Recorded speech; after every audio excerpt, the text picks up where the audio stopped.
Watauga Arts Council with your host, Cherry Johnson, serving arts in Watauga County for more than 30 years.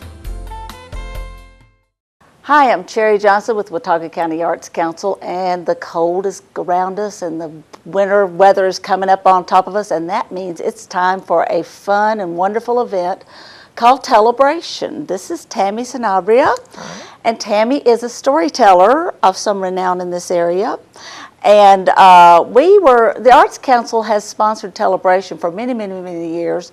And Doyle Pace has been on our board of directors and has been the person that has organized it for several years now. And Doyle and his wife moved to a retirement center away from the mountains. And so Doyle and I were kind of like, well, I just don't know how that's going to be able to happen with Doyle gone, and nobody else was really prepared to step into the shoes. So we kind of just canceled it.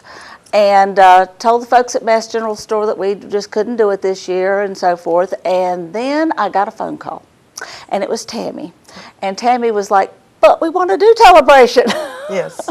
So you jumped in there and pulled it all together. Yes, yes. We have a great lineup. It's going to be wonderful. We have Orville Hicks, Lynn Bolick, Charlotte Ross, me, Tammy Sanabria, and we're introducing Ravonda Wolf, and maybe Doyle might come in for a story. Might be able to come back. I hope he does. I will be surprised if he doesn't show up. I think he will. Doyle's a sweetie, and we will miss him in the high country, but he's not gone forever. No, he's just wintering. That's exactly it. They'll just be back and forth. Yes. So that means you're going to have to step into his shoes in this area now. Yes. Yes. Now, so you got together with these storytellers. Was this just something you thought up, or did you talk to some of them and say, let's get it together? How did this come about? I just decided to do it, and so I called them up, and I really didn't expect positive things from all of them, and all of them like, yeah, sure. And Glenn said, no, I need to make sure I go to church, and so make it at 2 o'clock so I can come up then. I'm like, all right. That makes good sense. So we're going to go over the details. It is on November the 24th, and that is a Sunday. It is. And at 2 o'clock at the Blowing Rock Realty. Yep. And it will be a ticketed event because we're having to pay for some expenses. Right. So that's going to be $5 a person. Very cheap. Yes. And let's talk about what Tellabration is. Okay. About 14 years ago, a fellow started Tellabration, and he said, I want everybody in my community, in my state, to do stories at one time. Well, that took off, and it became a national thing. Now it's an international thing. So the weekend before Thanksgiving every year, you have Friday, Saturday, and Sunday of storytelling, and it's all over the world. And so when you're telling stories, it's sort of neat because you know that somebody else, probably in a different language, is telling a story too. So we're all telling stories, and it's a celebration of storytelling. It really is. It's a worldwide celebration. It is. And storytelling is a worldwide tradition. It's how history's been carried down for years, and it's a form of entertainment for most people for many, many generations. And you know, it's also a whole lot more than that. It shares the spirit of a community. It does. It does. And speaking of that, you are local, and you are a true Appalachian storyteller. Yes. You know. And you learned it how? How did you learn storytelling? I think from my grandpa Pate. His grandmother was Indian, and she told him a lot of stories that he passed on down to us. And so I just sitting at his feet and listening to his stories. I just wanted to be like him so badly. So now I tell stories about him and from him. That's cool. So is that your specialty, that kind of stories? Yeah. Right now, I'm still in the Halloween mode for some reason. I've really picked up some good new ghost stories this year, and so that's the mode I'm in right now. So you go in cycles from one thing to another? Well, I just sort of gauge with the crowd, you know, because I tell one story that's pretty scary, and it goes like, spin, spin, come off, spin. And this one little girl at the hayride at Honey Bear this year, she started yelling, "Daddy, make her stop spinning, make her stop spinning." And then she ran off of the wagon, and it was terrible. So, yeah, if there's a young one, I'm not going to tell that story but anymore. But do you have children's stories that you yes, tell? I have children's stories, and I've written children's stories, and I have one project I've worked on for years is the real story of the Blowing Rock, because what is on the pamphlet is not the Cherokee legend, and that I think is real important for the locals, especially to know the true story of the Blowing Rock. That is cool. Are you going to tell that at this event? I could. I think that might be an appropriate place to do it. Yes, it would be. Now, you've got in front of you an array of some, well, for those who have been around the local community or who have some knowledge of the local community, these are recognizable items. Tammy, tell us about these. Okay. As a teacher, I got tired of kids wanting to take toys outside to play with, because we just made up things when we were young.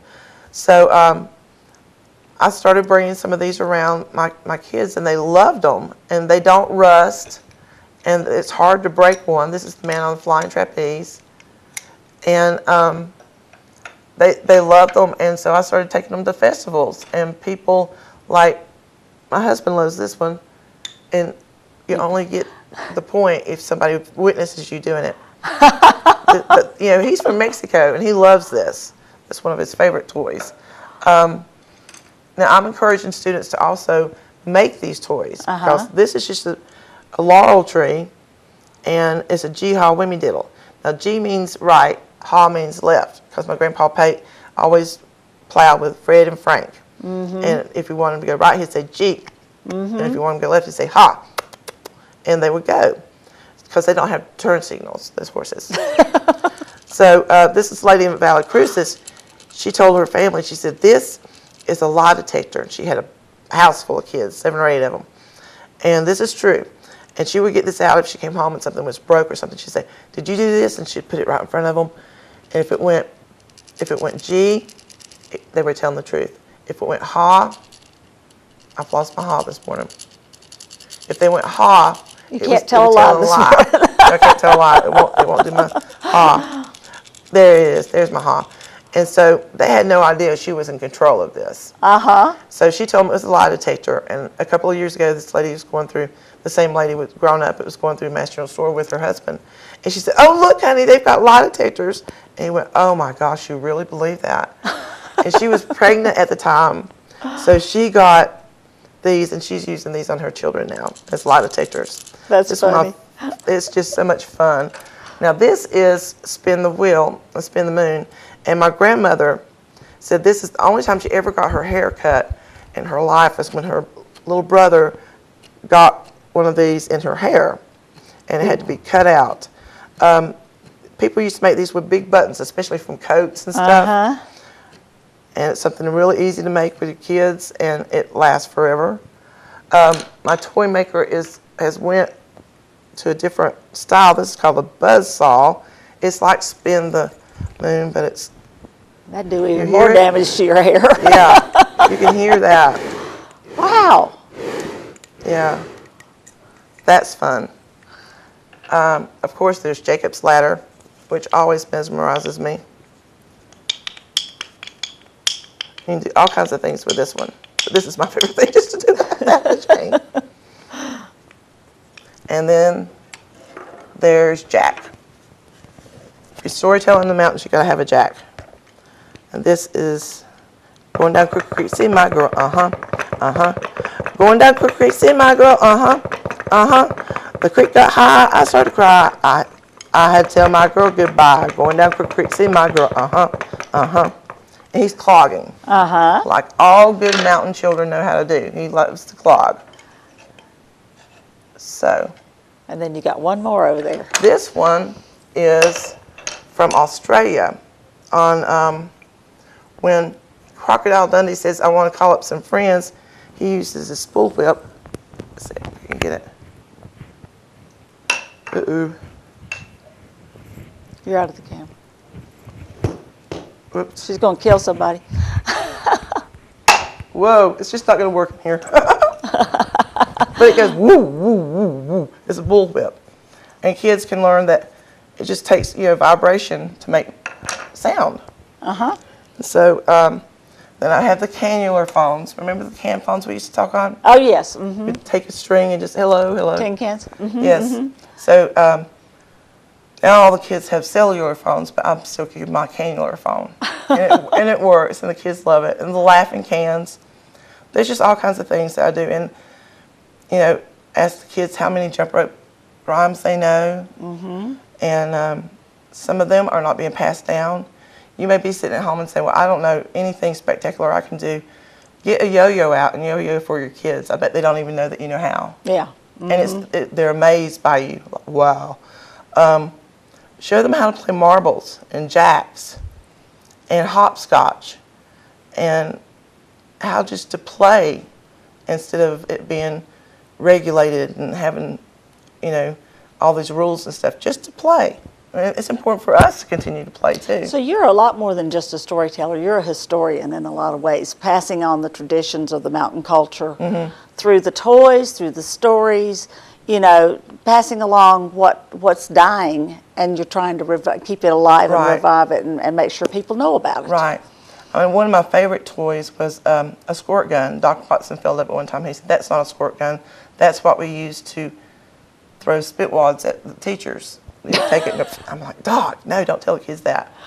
But my father-in-law used to make the squirt guns / spitwad shooters for me, and he's passed away now. And I'm not sure how he did it. And so if anybody knows how to make an elderberry squirt gun, let me know, because I would love to have some more made. Yeah. Okay. Well, Tammy, I am so excited that you were excited about bringing Tellabration alive and keeping it alive. Yes. And I think that all of this that you're doing is fantastic. We've talked a little bit, Doyle and I started talking actually, and then I passed it on to Tammy and she liked the idea. So we've got some ideas about ways that we might be able to broaden this whole idea for next year and maybe make it even bigger and better and involve you even more directly. But this year, your role in this whole thing is don't let it die, come and be part of it. Come on Sunday the 24th to the Blowing Rock Realty and plan to enjoy how long do you think this will last? Probably an hour, hour and a half. If we have a big turnout, we might do a couple of sessions. Right. So we're just going to see how it goes. But it's going to be fun. It will. It will be fun. I mean, Orville's the king of storytelling, and Charlotte's the queen, and Glenn's not far behind. Glenn is the hollering champion of the mountains. So you've got some legends there in front of you. That's true. And so, you know, we lost Doc just last year, and I think that should, you know, spur us to appreciate what we do have around here a lot more. Yes, to celebrate our community and our local tradition. It's really, really important that we preserve all of this and pass it along, and I hope you're going to be a big part of it. Again, check the Arts Council's website, watauga-arts.org, for information about this and a whole lot more. Watauga Arts Council with your host, Cherry Johnson, serving arts in Watauga County for more than 30 years.